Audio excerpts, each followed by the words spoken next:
台湾客家运动推动差不多有为30年了哈。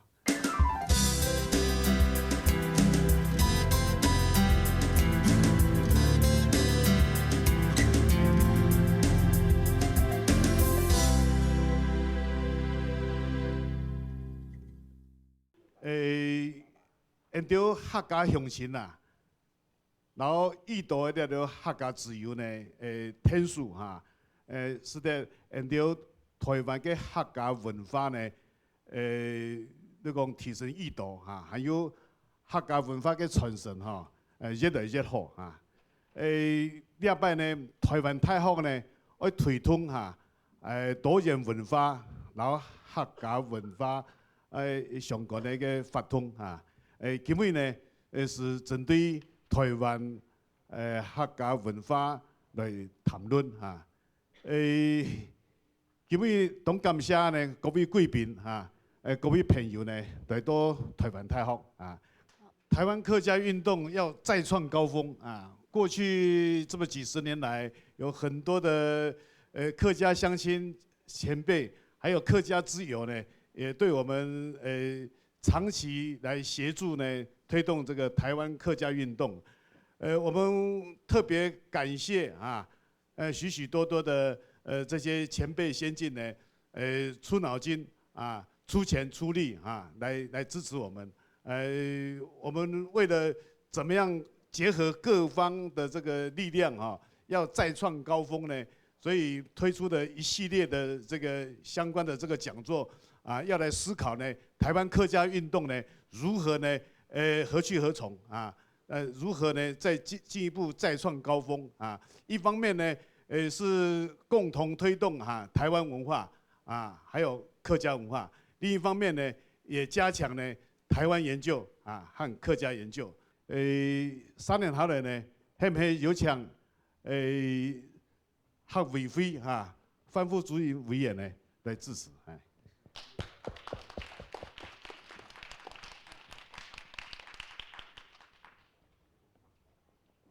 好，詢問。在座嘅貴賓、客家先進媒體好朋友大家早。到翻去來到台嚟參與台灣客家文化論壇嗬。頭先嘅邱教授又講，禮拜嘅主題係客家嘅文化。我想客家文化有公部門來成立之後。地方咪當到成立按客家專職單位，對兩位特別詢問邱教授啊，基本按內力來發通嗬。我想嘅客家文化，我哋邱教授邀請客家終身貢獻獎嘅得主啊，包括鐘老，還個溫太老嗬，還個劉太師，還個顧教授等等，撈專家學者來談論客家。客家文學啦，台灣嘅文學，以及台灣嘅客家認同啦，客家文化發展，我想當好。對兩位咪特別來啦，大家講嗬是講，恭喜鐘老嘛，咪得到行政人嘅文化獎嗬，3位地位哦，咪有客家鉛筆後咧得到，表示不但搶客委會來頒給終身貢獻獎。行政人咪就客家鉛筆哈，對兩位詢問所有財措為到客家來發展嘅部分，我想看到邱教授啊，按認真咪按優先嘛，咪邀請台北市新北市嗰個台灣市嘅客家事務專職單位嘅主管咪來到兩位哈，我相信禮拜嘅論壇今天會當精彩，客委會咪要請課長來啊，為全場來了解講談論係客家所有嘅文學也好，文化好，未來中央為了地方啊，強下來推動所有客家文化。對兩位咪來代表客家委員會中華委主任委員，詢問大家倡議對客家嘅支持，未來因為繼續來努力，強下來答辯。詢問大家，安子生。客家文化哈，我哋慢推動哈，需要呢各方面嘅人呢來聽數哈。我台灣大學呢，長期以來哈，協助推動這個客家文化的传承和客家研究的推动呢，特别关键重要的灵魂人物呢，也就是我们台湾大学的赵有茂赵副校长，我们热烈掌声请他上台一下。赵有茂副校长呢，是以前担任台大的这个社会科学院的院长的时候呢，对我们这个就特别的这个帮忙特别热心推动那么他担任台大的这个副校长呢，更是大力支持不止我台大客家研究中心相关的社团，还有这栋建筑物呢，都是他当院长还有当副校长任内总而言之呢，对于我台湾大学这边的客家研究客家文化的这个传承和推广呢，他的贡献最多最大我们是不是请赵副校长上来给我们勉励几句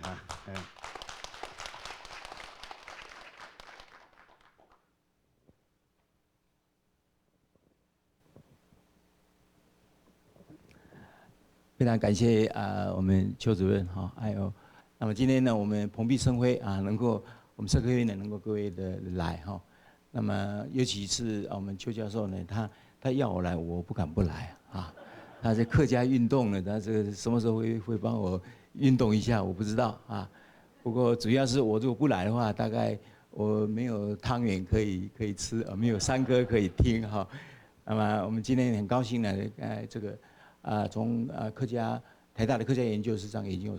10年了已经有10年。那么这10年来呢，在我们邱教授的这个推动之下那么他至少有4个非常重要的一个贡献那么我们结合很多我们客家界的耆老，还有呢就是客家各地方的社会的各种组织，那么来支持跟我们学术的这些研究呢，能够跟实质的这些发展这个社会的脉动能够结合这一点是非常大的这个贡献。第二点的时候，我们今天有在座很多我们包括我们中央政府、我们地方的这些客委会也好，客家的这些局处也好，那么来自于政府界这几年呢，投入大量的这些经费能够跟学术界的合作，那么使得在很多客家的议题慢慢的能够引起这个社会引起年轻一辈的这个重视。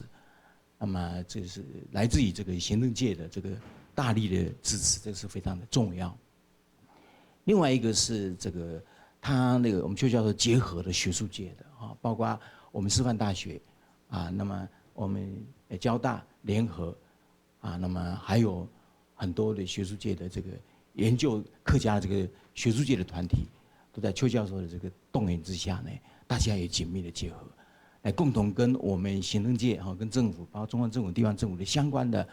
这些单位能够结合，来关心、来了解、来进一步来发展就像我们那个研究的这个目的一样，我们提到了能够最好能够在全世界能够成为一个客家学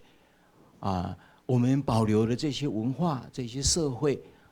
甚至不是保留，还有很多的创新。那么这个部分呢，是整个华人未来的社会里非常非常大的一个动力，创造的一个来源。那么结合了这个学界之外呢，我们不是只有这几年我们甚至这几年还发展出世界的连结特别是我们大量移到东南亚地区的这些我们客家社会相关的这些团体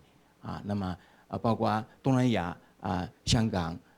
包括这个日本、韩国甚至我们叶教授今天也回来在美国这一方面呢，都做一个国内跟国际的学界跟社会的这个连接。那么这个时候也有很大的这个贡献那我想从一个学术的立场我们也可以看到它很大的成长。事实上，我们很多年前就是说，我们有一次到我们德州去，我非常的意外，发现德州的客家团体这么的团结这个我非常的惊讶，而且他们所带来的这些活动，带来的对下一代的这个启发，这个无形间是很大的力量。所以我想说，如果说我们中央政府、地方政府能够跟学术界的合作，跟我们客家的社会的相关的一个耆老的合作，我们可以开一些相关的学习营，让海外的这些年轻人短期能够回来，跟国内的这年轻人，跟国内的这一些相关的这一些文化社会的几个重要的点跟重要的这个文化的这个精神跟活动，能够呢有一个学习的机会。那他们甚至客家是他们我们海外的这个社会，他也欢迎我们的同学能够看看海外的东西，所以说这种交流呢，让我们年轻人呢更有自信，让海外的到外面去的这些我们客家的子弟呢，能够呢回到国内来学习特别在不是文字而已，主要是文化，像今天我们这个多元文化、多元社会，在客家的这些社会跟文化，事实上是台湾非常非常重要的基础所以说，如果这些能够相关的单位能够合作来共同努力，不是只有我们这一代，我们也担心会消失相关的文化跟社会的非常重要的特征，要下一代能够延续，能够创新，才是我们将来台湾在未来整个华人的在文化在社会的发展上能够做一些贡献，同时也做一些对我们的先民做一些能够承诺，同时我们也能够不断在进步，也感念很多先民过去对我们这些贡献以上我就是对我们邱教授一个表示感谢，也对各位表示敬意，谢谢各位，谢谢。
那我想，今天这一场座谈会非常的难得。其实我自己是台大台文所的所长。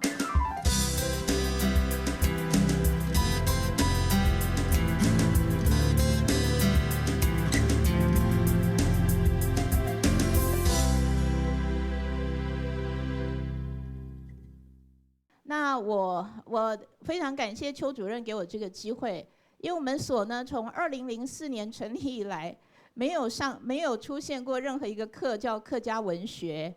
然后但是客家文学非常重要，所以在我上任以来，我带了我们的学生，拜访了钟肇政先生，也得到了那个蒋局长很多的帮助，然后也带了我们的学生去拜访那个李峤先生。所以呢，今天我想，我其实不是一个客家人，也从来没有研究过客家文学，但特别感谢邱主任给我这个机会。我想他是让我来代表我们所的师生，到今天这个地方来观摩跟学习，所以我非常珍惜今天的这个机会。那这一场的那个座谈呢，跟我一起呢担任主持人的是彭瑞金教授，彭教授才是今天的行家啊，对。彭教授呢，其实长期以来呢，他是那个台湾文学跟客家文学双栖，而且一直都有非常出色的研究。今天的那个真正应该适合来担任主持人的，应该是只有彭老师。等一下，也许呢，跟我本来分摊主持工作的彭教授，也许他也可以再多聊一点，因为他一直以来都得到了钟肇政先生跟叶石涛先生整个台湾文学界呢最敬重的2位前辈的真传。所以我想，彭教授绝对也可以在适时的时候呢，提供他对于今天这个议题很多的高见。那今天呢，还有2位的语坛人呢，我想我左边的杨清处先生呢，也是大家非常崇拜跟敬仰已久的大佬杨先生呢，他其实在早期的时候写了非常多出色的小说，特别是关注那个工人小说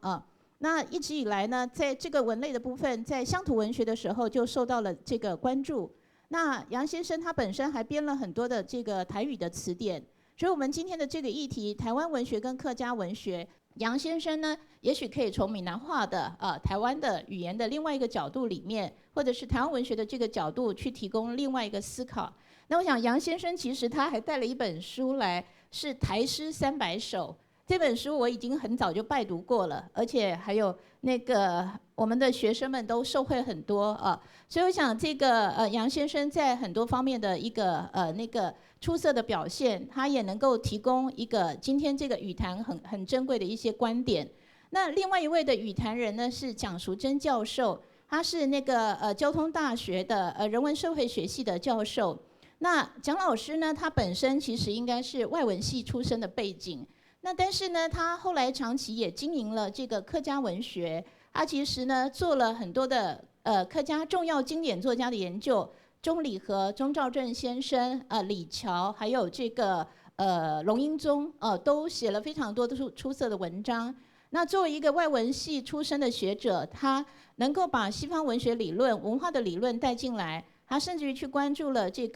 客家的博物馆。还有客家的文化，还有呢客家人的身份的问题，还有客家人情节的一些问题。所以我想呢，今天呢，从学界的角度，或从创作者本身的角度，然后呢，还有从作为一个客家人身份的本身的这个角度里面来思索呢，这个台湾文学跟客家文学之间的关系会是什么？那我们非常荣幸我跟彭教授担任这场主持人，因为这是邱主任精心的规划，在今年跟明年度一系列演讲当中呢，想要对这个台湾客家文化多元文化的议题去进行更多的阐述。那底下呢，我们进行这个语坛的时候呢，因为彭教授才是真正的行家，所以下面我将会将麦克风给彭教授，然后彭教授也担任了相对的除了主持之外，另外一个语坛人的角色。然后到最后的时候，总结归纳的时候，我再进来说话这样子。谢谢大家。各位客家的先进朋友，大家好。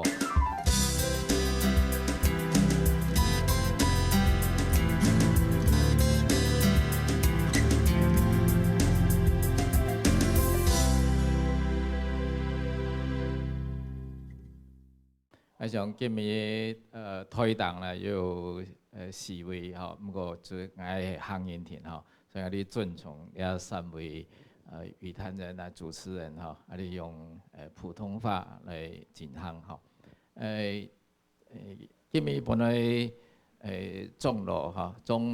他要来哈，我在想说，那钟老是我们客家运动刚才致辞的时候，也有很多人提到钟老才是我们这个客家运动的先驱哈。那钟老在当时，在解严以后的第2年啊，客家人上街头的时候，这个其实，客家人在思考说，那要由谁来领导这个客家运动？大家就认为钟老名气最大哈。那其实钟老的名气来自于文学啊。那大概也因为这个原因呢，大家就想到说，那客家文学好像是理所当然的哈，那很自然的觉得说，那个好像真的有客家文学这样的一回事，所以后来台大他们举办这个学术研讨会的时候呢，那么就这种指定哈，因为好像是里面有一个董事是这个客家人，所以他们就指定说一定要有一个题目谈客家文学啊。那我不知道是怎么会找到我啊。那其实我接到这样的一个命题作文啊，也苦恼了很久哈。那到底什么叫做客家文学？事实上，我们从这个文学的定义来看哈，那么我们借这个台大的一个退休已经过世的教授黄德时先生，好，黄德时教授，他在1943年的时候呢，他立志要写台湾文学史，好，大家都知道1943年的时候，其实是一个战争进入到紧锣密鼓的阶段，好，这个太平洋战争是一个决战的这个时刻，那这个时候，当然我们讲说，日本人对于台湾人还是很不放心，所以也就在加强所谓皇民化运动。好，那在这样的一个时代呢，日本人也很怕台湾人从事分离主义，哈，就是要台湾人从日本人那边分出来。那前线的战争很紧，后方当然他管制的比较紧，可是黄德时教授呢，就在这样的一个时间点上要写台湾文学史，就表示台湾文学史不是日本文学史，那也不是日本文学史的一支，他要怎么去说服他这样的一个理论上的一个说法？那其实他有提出3点，他说文学有3个要素，一个要素呢，就是有没有共同的历史记忆一群这个共同历史记忆的人呢，那么他去创造的文学，那他就属于那个文学。那第2个呢，文学要有一个环境的依据，它是在哪一个地方、哪一个范围里面所发生的文学那这个是他谈到的这个第2个。那第3个呢是人那在人里面呢，他特别强调台湾文学呢，其实不是只有这个在台湾的那时候的日本人因为日本人也有这个100万左右的日本人住在台湾嘛，所以当然也有很多人从事日本的在台湾从事文学嘛。那他其实也不只包括生活出生或是在台湾这个生活的人，他其实也包括呢原住民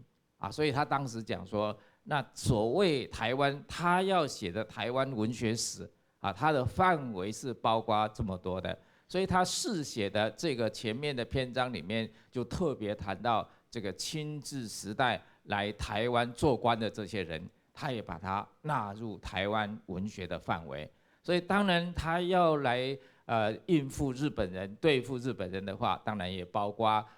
这个日本统治时代在台湾的日本人所做的文学。那我特别提到这一段的时候就是这个黄德时教授呢，他没有谈到语言的问题，他没有谈到说那台湾文学要用什么样的一个语言来书写那他也没有特别也没有提到说这个是属于哪一个族群就是谈到这个血统上它是属于什么人的这个文学没有，所以他只讲历史，你认不认同你是台湾人，那台湾的历史的苦难啊，历史啊，被这个外来殖民政权的这些灾难，你认不认为是属于你生命或是你认知当中的一部分？这个是比较重要的啊。第二个，这个环境里面、这个范围里面发生的事情呢，那是不是都跟你相关啊？那这里特别的特殊的气候啊环境，那跟你的生命是不是息息相关啊？你如果认为说台湾发生的事情跟我无关，那可能要中国发生的事情啊，那比如说中国四川发生大地震的时候呢，我可以倾家荡产去捐款。那台湾发生地震的时候，台南地震、921大地震的时候，那你又认为你无关，这个就是你是不是属于这个地方啊？这个大概他所以提出这2个啊，这个自然的因素啊，人文的因素，另外就是特别强调人，他是属于所有居住在这个范围里面的人，那你要不要去认同这样的一个历史发展？那么，所以从这样的一个观念就往下推，我就想到一个问题，就是那客家人在台湾有没有一个地方是属于客家人居住，而没有其他族群居住的呢？这是要去思考。当你要谈客家文学的时候，那你要知道说，那是发生在这里啊。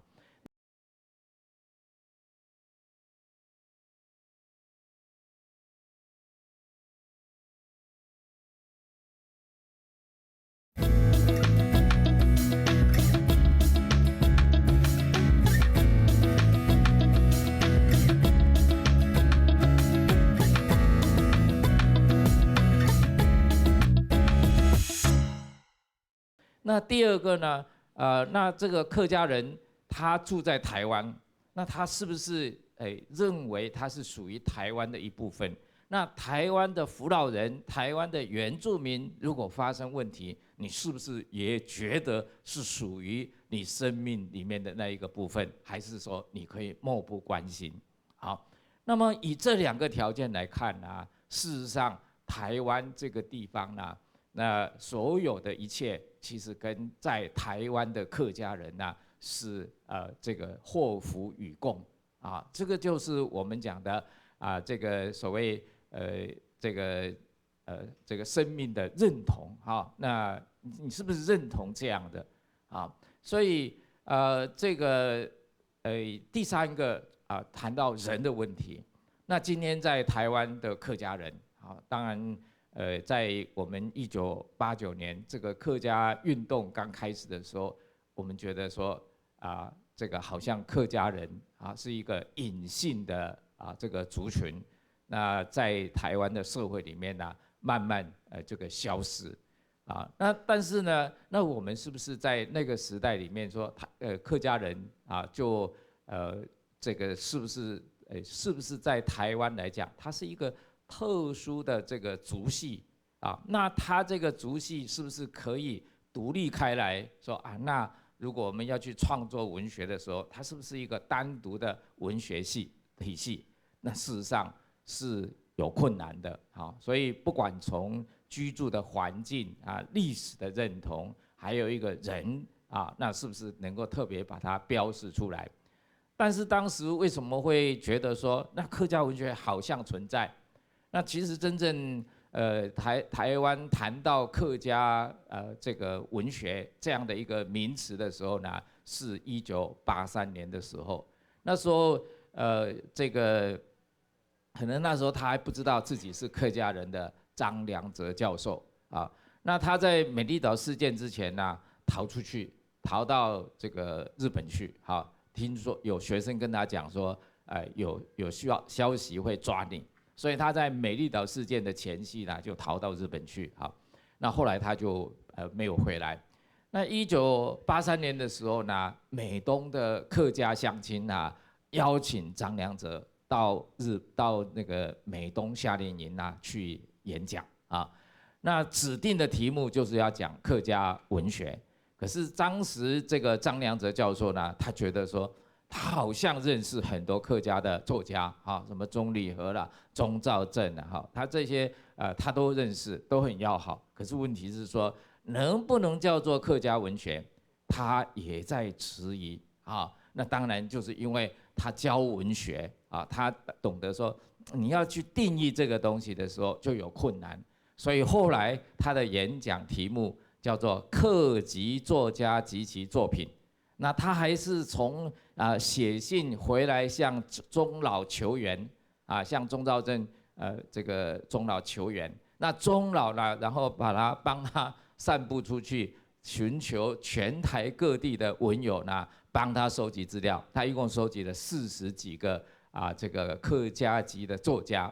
可是这个张良则他在演讲的时候呢，他一共演讲2场。那他都没有办法把它定义为叫做客家文学，都把它叫做呢客籍作家及其作品啊。他的演讲题目就是一个介绍台湾的客籍作家及其作品。大概是在这样的一个之后啊，一直到解严以后，客家运动出现以后呢，那么大家在谈我们怎么样去定义这个客家文学啊？那其实事实上，我们从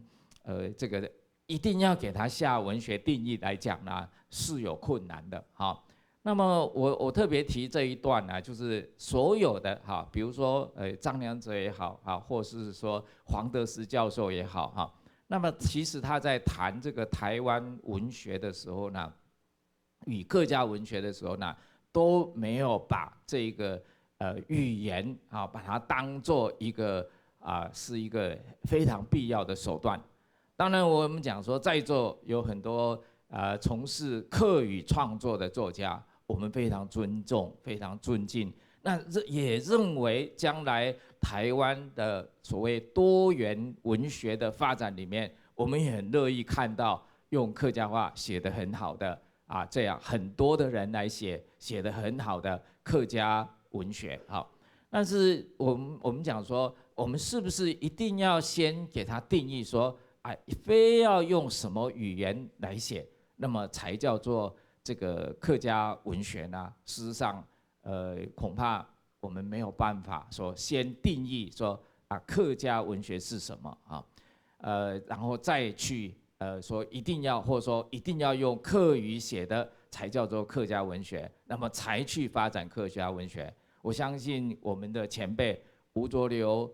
龙应宗、钟兆政那他们都不是他们都没有去想这个问题包括李峤这一代，他们也没有想这一代。但是我们今天客家人呢，还是以他们这些人为荣。当我们的族群要去上街头的时候呢，我们希望有一个响亮的 mark、响亮的号召的时候，我们都找钟老嘛。我们都希望这些客家文学、这个客家籍的文学大佬因为他们有知名度，他们已经用几十年的岁月去成就他的知名度，我们希望他来领导所以其实可能这样的一个问题呢，可能跟这个杨清柱先生的经验很相似。好，杨清柱先生在年轻的时代，他也是用华语我们都知道他的福佬话讲得很好他的福佬，他后来也做了研究他也做了很多的研究，我们都肯定他这个。但是事实上呢，他要用这样的一个语言来写作那跟他今天杨清柱先生成为那个我们文坛里面的一个非常具有代表性的文学大佬，其实是2回事。他在写作的时候，他一开始也是用华语写，他今天大家耳熟能详的作品也是用华语写的，那也无损于他在台湾作家的这个定位那当然，我想很多这个推动这个所谓客语写作的朋友呢，他们都一直觉得说，他们应该受到比较多的一些肯定那事实上我在想说，可能这个杨先生的这个经验可以提供我们客家人啊，所以我们今天4位里面有3位都不是客家籍，好，大家也希望听听别人的声音。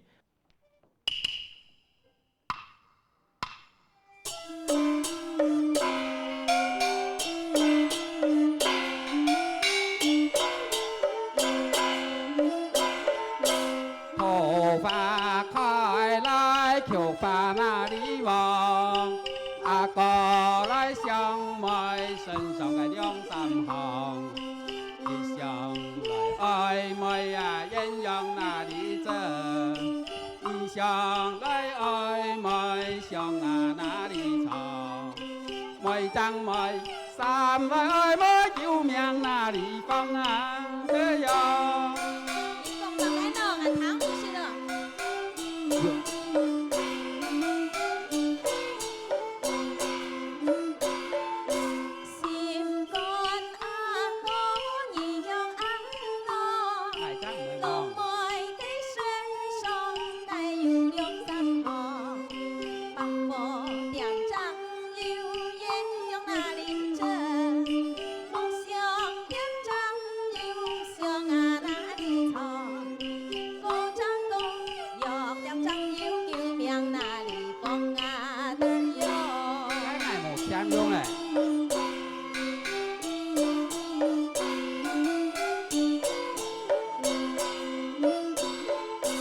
头发开来，球发那里望？明明嘅老妹有嘅2、3行，老妹有树当的鸳鸯针，老妹嘅眼神当的个小鸭肠，妹张妹，让人靠近救命那里放啊的呀！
好，请问大家，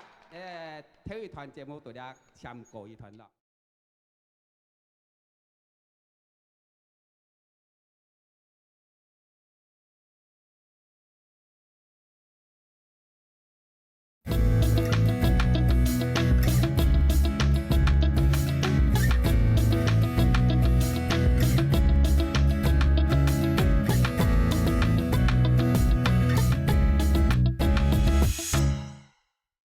刚刚彭教授谈到语言的问题哦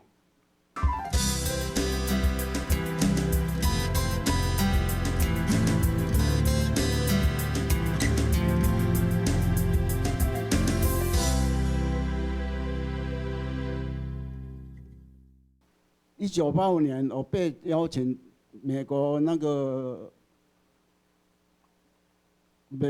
美国国务院邀请到爱荷华大学的国际作家计划。国际作家计划是美国，他有钱呐、他邀请世界各国成名的作家去住在一起，那大家生活在一起，大家做朋友，大家讨论文学。那要求的就是说，大家的朋友能达到世界和平，他的目的是这样子那我到爱荷华去吼，每一个人要写，每一个作家要写一篇论文吼，大家集合在一起，拿起你的论文来讨论。当然啦，邀请去的各国作家不会说每一个作家都会说英文啊，都会写英文啊，不懂。但是爱荷华作家协会都有翻译，每一国的作家都有翻译。那你不懂的，他即使翻译，讨论的时候即使翻译，他是这样子。那我写的论文是什么呢？痛苦煎熬30年，痛苦煎熬30年。我讲吼，对不起，我讲河洛话。等一下我要讲古典书吼，古典书也是河洛话的文音的写的。那个台湾作家很可怜哦，你出生的时候写台湾话，写你的母语台湾话，到日本政府来了，你要进国小，是写啊呦喂读日本书。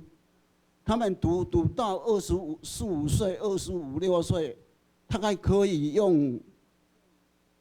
日语写小说了。国民党政府来了，国民党政府来，他们要从波泼摩诃开始写北京话。那当时的副刊杂志的文体都是北京话语言的文体，那他们就没有办法写。没有办法写哦，他们就开始写，说祖国来了，日本语，他们读日本语，用日本写不要了，这个是外来民族的，我们要写祖国的话，开始写国语，波泼摩诃开始写，他们已经25、6岁了，要开始写一种语言，写到能写小说，那是不可能的啦，很困难，很困难。有的作家用日语写了很出长篇小说，也没有办法用那个中文来，北京话的中文来写小说了。最聪明的是钟肇政先生啊，他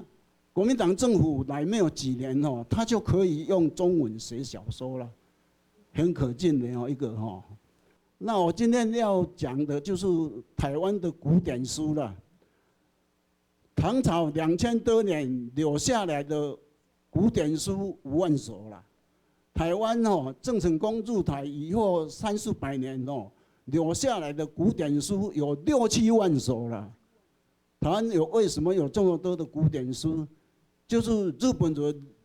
他们本来也用汉字嘛，那写汉语呀。日本人写古典书不输中国人，也不输台湾人呐。日本人写古典书了。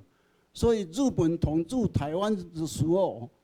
他们的高官要来台湾做官呢，都派汉书高手了，跟台湾的诗人、台湾的知识分子可以交流嘛，大家做朋友嘛，他们好统治了。那历代的台湾的总督也都会写古典书了，写台湾的古典书了那台湾的古典书是用河洛话的文音，台湾话的文音呐。台湾话有文白2种系统啦，白音1、2、3、4、5、6、7、8、9、10，这个是白音啦。那文音1、2、3、4、5、6、7、8、9、10，这是文音啦。那你读古文、读佛经、读诗词，一定要用文音读啦，因为他写的书是文音写的嘛。那你不用文音写都不合印啦，不合那个规则啦所以他们写古典书都用台湾话的文音啦我碰到很多那个写中国文学的教授他说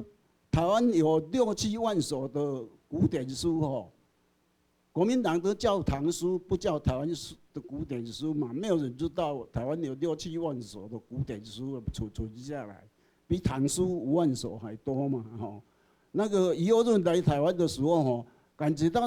台湾的书社那么多，台湾的诗人那么多，台湾的古典书作品那么多。余欧润说台湾的书社、诗人、书作品假中国了。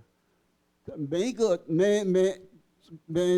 中国每一省哦，没有说台湾一省这么多作品啦。那台湾的古典书的作品不输于前清书了，前台书的作品啊，评价不输于前台书了。那我碰到很多写中国文学的作家，他们都想编一本台书300首了，那他们说怕能力不够，不敢编了。那个苏大也有好几个写中国文学的作家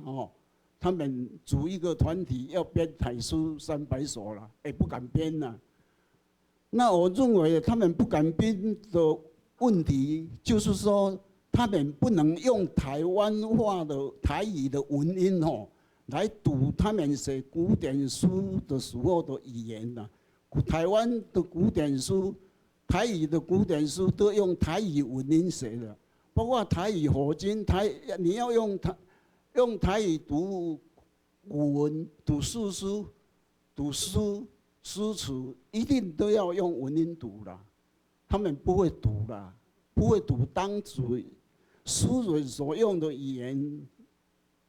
所以他们没有办法彻底了解，不敢编的。那我小时候我没有初中是当兵以后再去补校，补到高中毕业了。那国小毕业我就不去考初中去做童工了。那做童工我晚上跑去读书塾了，用台语读汉语呀，